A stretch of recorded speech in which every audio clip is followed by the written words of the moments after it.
Bonsoir à tous, je suis très heureux de vous retrouver pour ce 7-8 Sport. L'émission est toujours consacrée à l'actualité sportive dans le département. C'est parti pour le sommaire. Football, ce dimanche 26 mai, Trappes s'est imposé 4-1 sur son terrain contre les Mureaux.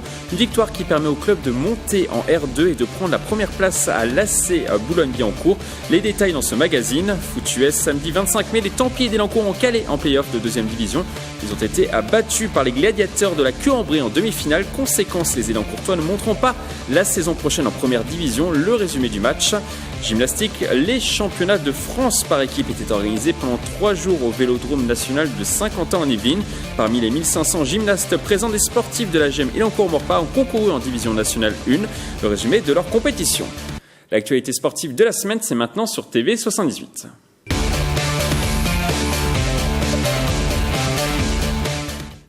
On prend tout de suite la direction de Trappes. L'étoile sportive a terminé de la plus belle des manières sa saison en assurant à la fois la montée en Régional 2 et le titre de champion de Régional 3 lors de cette dernière journée. Récit d'un après-midi de rêve pour les trappistes, des images de Nicolas Dandry, un montage de Pierre Guyon. La musique de la Ligue des Champions pour débuter ce match capital. Trappes recevait les Mureaux lors de l'ultime journée de R3. En cas de victoire associée à une défaite de Boulogne-Billancourt, les trappistes pouvaient être champions. Une source de motivation pour les joueurs qui mènent rapidement 1, puis 2, puis 3-0 après une première période spectaculaire. On a ouvert le score assez rapidement, on s'est mis à l'abri, ça c'est une très très bonne chose. Maintenant, il ne faut pas qu'on tombe dans la facilité non plus. On commence à déjouer. Certes, les Mureaux n'ont plus rien à jouer, mais ils jouent le jeu à fond. Ça permet de les garder sous pression et de leur dire qu'au-delà du fait de terminer meilleure défense, aussi de chercher cette première place et qui sera vraiment et amplement méritée et tout le mérite leur en revient à eux. De retour sur le terrain, Trappes se fait surprendre sur corner par les Mureaux. L'équipe de Hicham Zerdi souffre mais arrive à faire la différence en contre. Les trappistes inscriront le dernier but de leur saison en fin de match. Score final 4-1. De son côté, Boulogne-Billancourt s'incline 4-2 sur le terrain d'Oni. Trappes termine premier du championnat.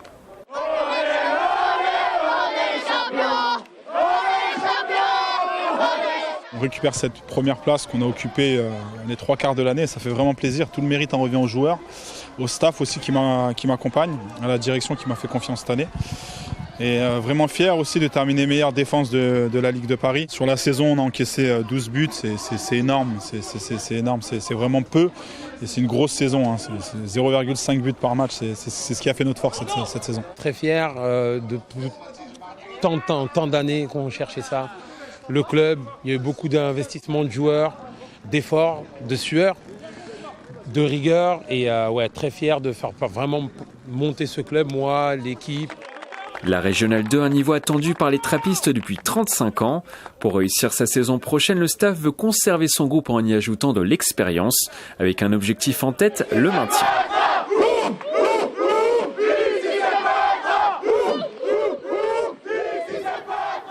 On continue par du football et le championnat de National 3. Très belle fin de saison pour Versailles. Les hommes de la Cité Royale se sont imposés 4-2 sur le terrain de Créteil-Lusitanos. Cette ultime victoire permet aux Versaillais de prendre la 2e place du championnat à 4 petits points du premier, les Gobelins. Cette magnifique saison ne permet pas malheureusement au club de monter car seul le champion peut aller en National 2.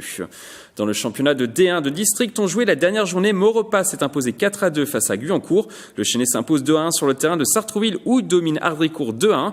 Marly-le-Roi étrie Gargenville sur le score de 5-1. Enfin, l'équipe 3 du FC Mantois et Montesson se quitte sur un match nul 1 partout. Au classement, Marly-le-Roi remporte le championnat avec 5 points d'avance sur Rouille. Une dernière information, football coup dur pour le FC Mantois 78. Le club qui regroupe les villes de Buchelet, Mantes-la-Jolie et Mantes-la-Ville a été rétrogradé en National 3 la semaine dernière par la Direction nationale de contrôle et gestion des clubs, plus connue sous le nom de DNCG. Le club avait pourtant sauvé sa tête en National 2, mais le déficit du club a obligé l'instance à réagir. Le budget prévisionnel est passé de moins 25 000 € à moins 160 000 €. La DNCG a donné 1 mois au club pour trouver l'argent, ce qui est possible selon les dirigeants de la structure. Après une large page football, nous allons parler de football américain. Les Templiers d'Élancourt calent en play-off de 2e division. Ils ont été battus ce samedi par les Gladiateurs de la Queue-en-Brie en demi-finale. Conséquence, ils ne monteront pas la saison prochaine en première division. Des images de Patrick Jacques de Dixmude, un montage de Xavier Jalin. Les Templiers sortent déjà des playoffs de 2e division. Ce samedi 25 mai, les Élancourtois se sont inclinés en demi-finale de Conférence Nord face aux Gladiateurs de la Queue-en-Brie à domicile. Malgré une légère avance à la pause 7-3, Élancourt favori craque finalement et perd 15-10. Une très très grosse déception, je pense qu'on passe complètement à côté du match. Comme on l'a dit en fait à la fin au duel aux joueurs, en fait c'est nous qui donnons le match. On se tire des balles dans le pied en fait tout simplement.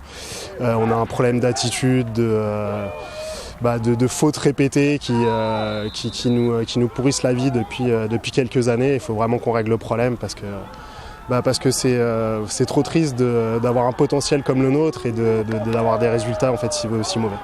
Cette défaite condamne les Élancourtois à rester une année de plus en deuxième division, une 4e saison consécutive.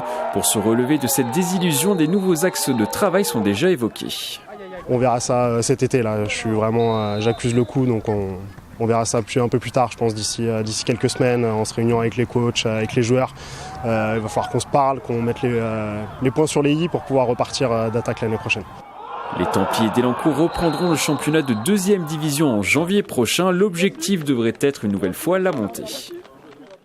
On continue à parler de sport US en baseball. Les Cougars de Montigny-le-Bretonneux se sont inclinés 2 fois ce week-end contre les Templiers de Sénart, l'un des favoris du championnat. Le score est sans appel, 7-0 dans la première partie et 5-1 dans la seconde manche. Au classement, Montigny-le-Bretonneux reste 2e de la poule B avec un bilan de 11 victoires et 5 défaites depuis le début de la saison. On ouvre maintenant une page gymnastique. Les championnats de France par équipe étaient organisés pendant 3 jours au Vélodrome national de Saint-Quentin-en-Yvelines. Parmi les 1500 gymnastes présents, des sportifs de la GEM Élancourt-Maurepas ont concouru en division nationale 1. Le résumé de leur compétition, des images de Patrick Jacques de Dixmude. Des championnats de France presque à domicile, la GEM Élancourt-Maurepas a connu cela pour la toute première fois de son histoire. Ce samedi 25 mai, dimanche 26 mai, les athlètes du club devaient concourir à moins de 10 km de leur lieu d'entraînement au Vélodrome national de Saint-Quentin-en-Yvelines devant plusieurs milliers de spectateurs. Les lieux peuvent faire un peu peur, le fait d'avoir ses amis, sa famille qui sont là derrière vous, alors qu'habituellement en province ils ne se déplacent pas forcément, ça peut rajouter un stress supplémentaire et une pression supplémentaire pour les plus jeunes parfois, mais je pense que sur ces jeunes filles-là, elles ont assez de mental et elles sont assez préparées pour affronter cette compétition. Après une après-midi de compétition intense, les gymnastes de la GEM Élancourt-Maurepas terminent 5e et arrivent à se maintenir dans le championnat de division nationale 1. L'objectif du club avant le début de la compétition. On est ravis, elles font un match quasi parfait. Il y a une petite erreur au barrage asymétrique, pardon. On a peur que ça lâche un peu le match et en fait elles se ressaisissent très très bien derrière. Elles font une poutre parfaite et un sol parfait. Il y a 3 notes qui rentrent à chaque fois sans chute. On a la chance d'être sur une compétition équipe, donc on sait très bien que si on fait une petite boulette, il y a forcément le reste de l'équipe qui rebondit derrière. Et c'est ce qui fait notre force, on a toutes su rebondir sur les erreurs des autres. Et il n'y en a pas eu beaucoup au final des erreurs, donc c'était super. Une première étape pour le club qui espère désormais pouvoir viser un podium en division nationale 1 dans les prochaines années. Vive la GEM! Vive la GEM! On continue à parler de gymnastique et de la GEM Élancourt-Maurepas. Le club a également réalisé une très belle performance en DN4 avec un podium, une médaille de bronze qui n'était pas forcément espérée. Pour en parler, nous recevons sur ce plateau Morgane Gollard, vice-présidente de la GEM Élancourt-Maurepas, ainsi qu'Éric Matral, le responsable de la section sportive, et les gymnastes Marlène Mahé, Julie Mougin, Mathilde Terre, Anaïs Guillois et Angéline Feierstein. Bonsoir. Bonsoir. Bonsoir. Alors, votre réaction, tout simplement, suite à cette victoire, Marlène? Heureuse, pleine, remplie d'émotions et effectivement surprise du résultat. C'était pas forcément attendu, c'est ce que je disais précédemment. On savait qu'on pouvait potentiellement faire quelque chose. Après, je me blesse le jeudi, juste avant la compétition, donc les espoirs étaient un petit peu partis. Donc on espérait toujours au fond de nous, mais on savait que ça allait être beaucoup plus compliqué et il fallait faire un match quasiment parfait. Eric, comment vous avez fait pour la remettre sur pied aussi rapidement ? Je ne l'ai pas remis sur pied, c'est l'ostéo qui s'en est chargé un petit peu, on a strappé et puis on est obligé d'adapter les programmes, elle est passée juste au barre asymétrique, mais elle a fait un mouvement parfait et puis les autres ont assuré derrière. On a fait le travail tous ensemble, même si elle aurait aimé passer davantage. Voilà, le principal, c'est qu'elle ait apporté sa pierre à l'édifice et que l'équipe ait la médaille au bout.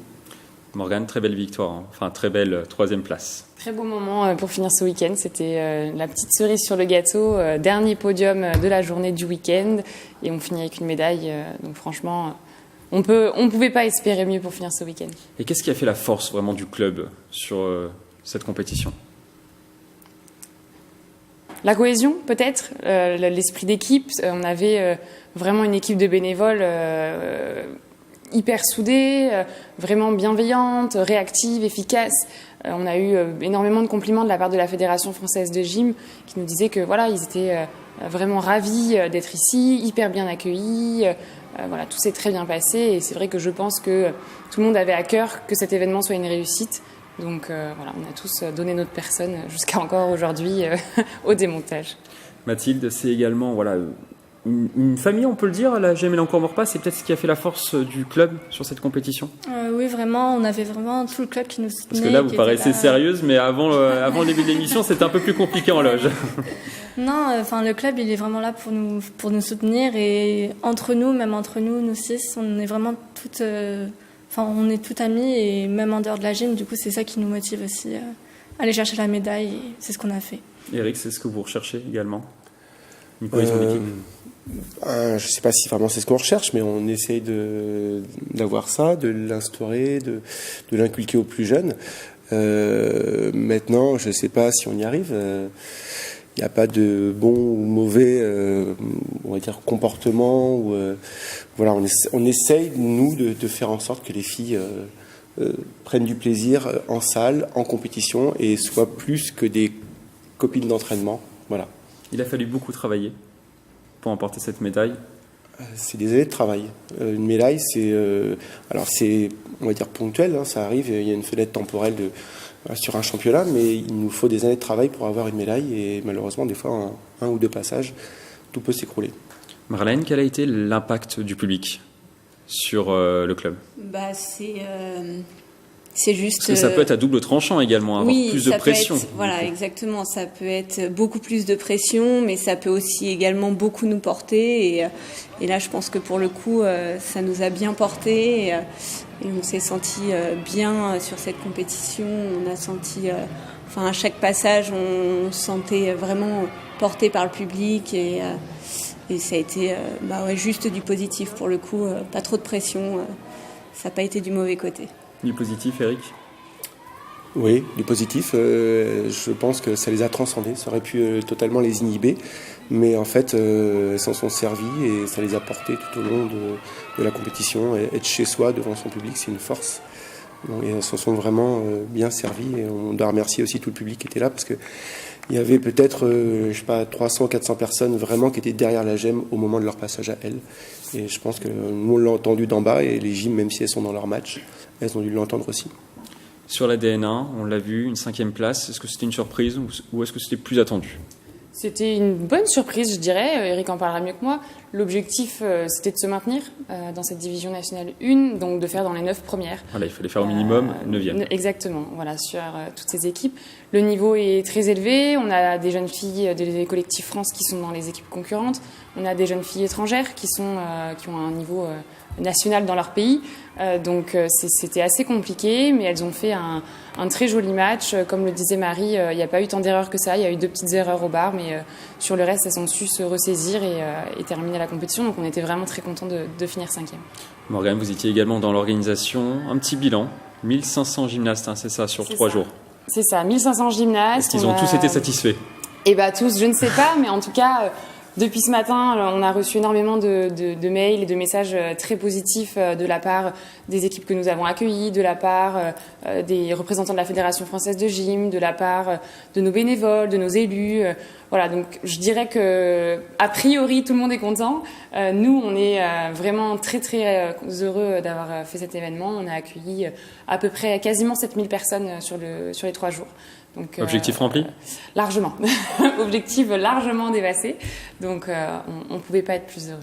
Mathilde, en tant qu'athlète, comment vous l'avez ressenti cette compétition c'était vraiment de l'Air Central? C'était vraiment une excellente expérience. C'est, je pense, une chose qu'on va vivre qu'une seule fois dans notre vie, à part si prochainement on en refait. Mais vraiment, c'est une expérience qui restera gravée et avec la médaille en plus, c'est 2 fois plus. Ça restera gravé 2 fois plus, quoi. Justement, ça sera ma dernière question. Morgane, est-ce qu'un jour, on pourrait revoir des championnats de France ici, au Vélodrome national de Saint-Quentin en Yvelines? On va pas faire de langue de bois, mais oui, moi j'aimerais beaucoup. Oui, je pense qu'on en reverra. Voilà. Après, bientôt Alors peut-être pas l'année prochaine parce qu'on va pas épuiser nos bénévoles, ils viennent juste de sortir d'une semaine très intense. Mais en tout cas, non, le plus important c'est que nos élus aient vu que la salle s'y prêtait, que on était capable aussi en tant que club d'assumer l'organisation d'un tel événement, que la Fédération française de gym a aussi été extrêmement contente de l'organisation et du lieu, parce que malgré tout quand on arrive dans cette salle c'est magique. Voilà, et je pense que toutes les petites appréhensions qu'on pouvait avoir qui sont liées au lieu et au fait que ce soit un vélodrome, la distance par exemple de la piste avec le public, finalement tout ça, ça n'a pas posé de problème durant le week-end. Donc oui, moi j'ai à cœur de refaire l'expérience. On a vécu 3 jours magiques, intenses et fatigant. Voilà. Et fatigant. Tous les signaux sont au vert en tout cas. Écoutez, on espère. Merci à vous d'être passé sur ce plateau. On continuera évidemment à vous suivre sur les prochaines compétitions. On espère de nouveaux championnats de France ici au Vélodrome National de Saint-Quentin en Yvelines. On prend maintenant la direction de Viroflay. Un grand gala était organisé dans la ville ce week-end. Au total, il y a eu 40 assauts en boxe française avec notamment 4 sportifs russes et des boxeurs portugais. En parallèle, plus de 60 rencontres de cannes de combat, un sport très populaire au 19e siècle, étaient organisées avec un objectif, remettre cette discipline au goût du jour. Les organisateurs envisagent de renouveler l'expérience dans les prochaines années. Un mot d'aviron à présent. Chef de nage du 4 de couple poids léger, Thomas Barouk, licencié au Cercle Nautique de Versailles, a déclaré forfait pour les championnats d'Europe qui se disputeront cette semaine à Lucerne en Suisse. Le médaillé olympique et mondial du 400 barreur poids léger est blessé au dos. Il ne devrait pas pouvoir prendre part à une compétition importante avant cet été. On lui souhaite évidemment un prompt rétablissement. On va maintenant parler solidarité. Ce mardi 21 mai, une cinquantaine de sportifs de haut niveau se sont réunis autour d'une partie de golf pour participer au T-Break, une compétition amicale qui fêtait cette année sa 27e édition dans les Yvelines. En parallèle, ces sportifs ont animé des ateliers avec des jeunes venus de 5 établissements yvelinois, la Selle Saint-Cloud, Elancourt-Trappes, Versailles et Maurepas. On écoute la fondatrice et organisatrice de l'événement, Véronique Chaplin. Ils ont fait de la boxe avec 3 champions du monde. Ils ont fait de l'athlétisme, du football avec 3 stars du PSG. Ils ont tourné sur 6 ateliers. Donc une journée ensoleillée extraordinaire. La soirée s'est terminée par une vente aux enchères à but caritatif. On pouvait notamment retrouver la raquette de Novak Djokovic ou des maillots signés par les joueurs du Paris Saint-Germain. Au total, près de 20 000 € ont été collectés. On passe maintenant à notre page agenda.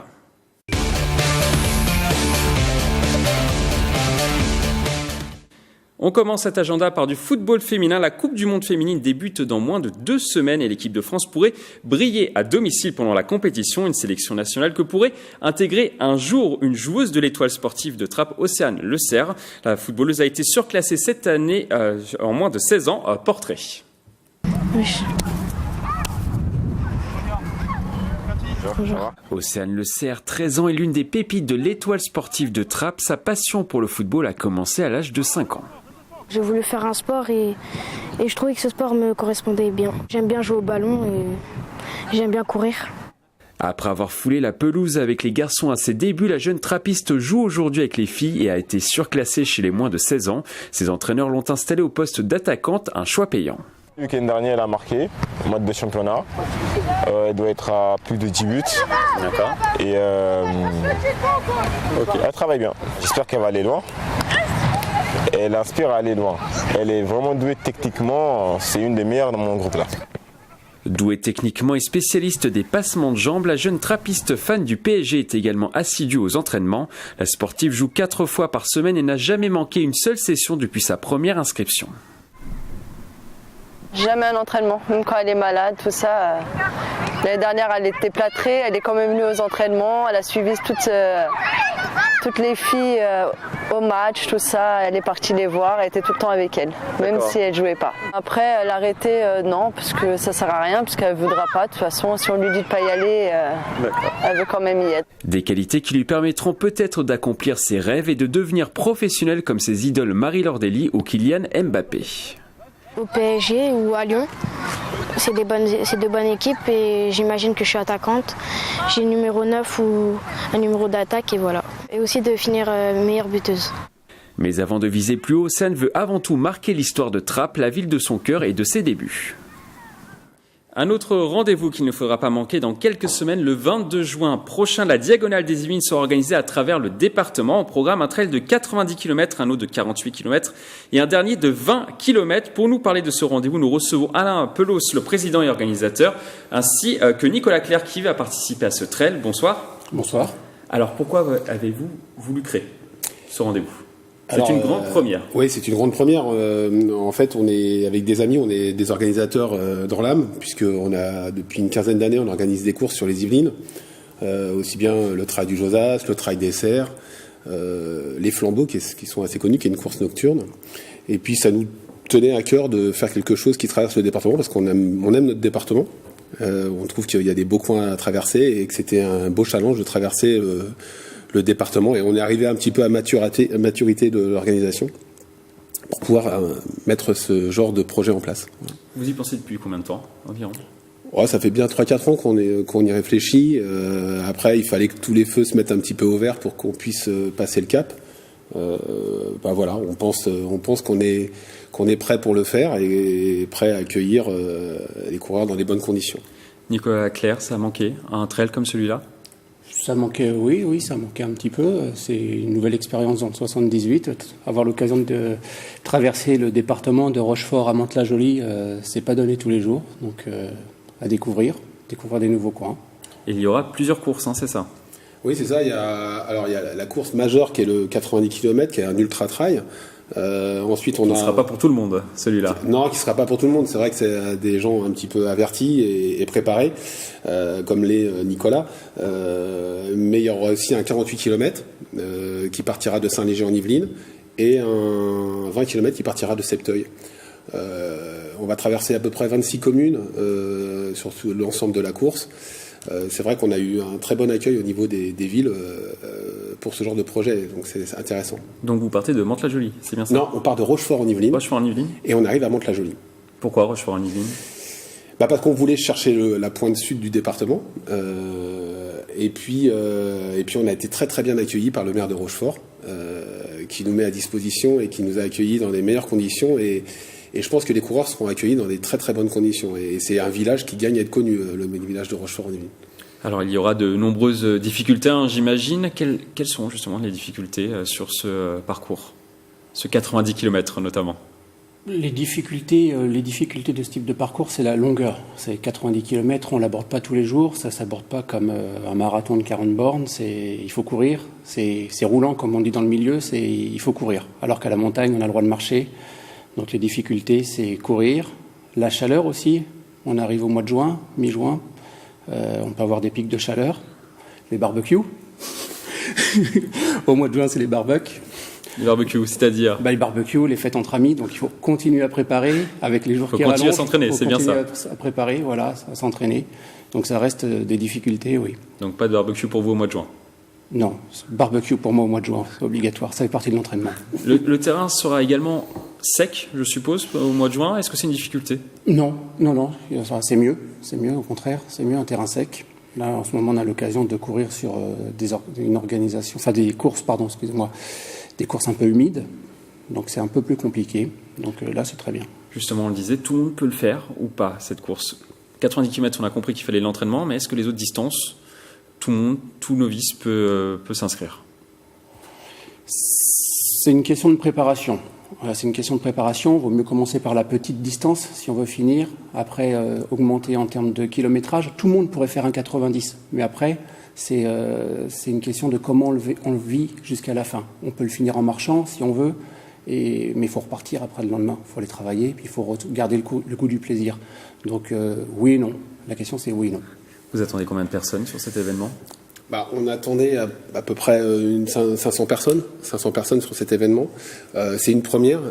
C'est un petit peu dur de lancer c'est une épreuve. C'est toujours, par expérience, c'est toujours très dur pour faire adhérer. Maintenant, je pense que sans prétention, on est un petit peu connu, que ça soit Philippe Feutry qui est à l'organisation des Flambeaux et des Serres et moi-même, on est un petit peu connu dans l'organisation et je pense que les coureurs savent à quoi s'attendre. Et qu'on va bien les accueillir. Donc je pense que ça va aussi booster les inscriptions, sachant que à l'arrivée, C'était un peu une tradition. Il y a paella et bière à l'arrivée pour. Avec modération, bien sûr. Avec modération, bien sûr. Mais ça permet d'avoir un objectif. Merci à tous les deux d'être passés sur ce plateau. On vous souhaite bon courage pour l'organisation de cet événement. Pour rappel, la Diagonale des Yvelines est programmée le 22 juin prochain. Donc vous avez un peu moins d'un mois pour vous entraîner. On continue cette page agenda par les rendez-vous du week-end en handball féminin. Montigny-le-Bretonneux termine sa saison sur le terrain de Stella Sport ce samedi soir à 20h30 au gymnase de la Brossolette. Un match sans véritables enjeux. Les Illymontaines vont terminer à la 8e place du championnat. Mais ce sera l'occasion de voir les futurs jeunes qui intégreront l'équipe l'année prochaine. Toujours en handball, mais cette fois-ci chez les garçons, Plaisir jouera son dernier match en National 3 à domicile ce samedi soir à 20h30 au gymnase Nicolas Sleur. L'occasion de terminer en beauté une saison morose pour le club qui sera relégué l'année prochaine. Les Plaisirois termineront premiers relégables à la 10e place. Si vous voulez les soutenir, l'entrée est libre. Et on termine par du basket. Ce week-end s'annonce capital pour l'Entente Le Chesnay-Versailles. Le LCV 78 jouera sa montée ce samedi soir à 20h contre Meudon sur terrain neutre à Palaiseau lors du Final Four de pré-national. En cas de victoire, les joueurs de la Cité Royale valideront obligatoirement la montée en National 3 la saison prochaine, avant même la finale. Si le résultat est positif, ils joueront le lendemain la grande finale contre Paris ou Asnières. C'est la fin de cette émission. Merci de l'avoir suivi. Très belle soirée sur TV 78.